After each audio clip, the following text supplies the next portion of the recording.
माती तेव्हा मिळाले हे स्वराज्य, रक्तानं झाली ही माती तेव्हा मिळाले हे स्वराज्य। आज डौलाने मिरवतो आम्ही आमचे प्रजासत्ताक राज्य। ना कुणाचे दडपण आता, ना कुणाची भीती, गरज नाही प्रजासत्ताकाची, बदलूया देशाची स्थिती, बदलूया देशाची स्थिती।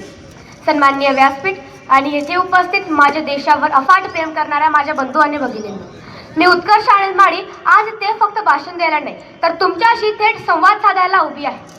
आज 26 जानेवारी 2026, 77 वर्षाचा प्रवास। लोक म्हणतात भारत बदलतोय, पण मी विचारते, भारत बदलतोय की फक्त आपण कॅलेंडरची पानं बदलतोय? अहो, ज्या तिरंग्यासाठी कित्येकांनी घरादारावर तुळशी पात्र ठेवलं, तो तिरंगा म्हणजे फक्त 3 रंगांचा कापड नाही, तर तिरंगा म्हणजे क्रांतीचा अंगार आहे, तिरंगा म्हणजे जवानांचा श्वास आहे आणि तिरंगा म्हणजे शेतकऱ्याचा घाम आहे।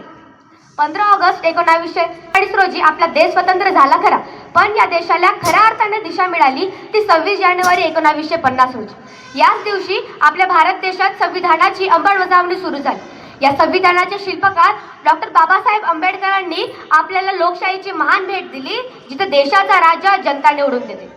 आज 2026 मध्ये भारत हा एक महाशक्ती म्हणून उभा आहे आणि तंत्रज्ञान असो व अंतराळ संशोधन, आपला तिरंगा सदैव उंच फडकत आहे आणि ही प्रगती टिकवून ठेवण्याची जबाबदारी आपण सर्वांची आहे। चला तर मग आज या मंगल दिनी आपण प्रतिज्ञा करूया, आपल्या कर्तृत्वाने भारताला विश्वगुरू बनवूया।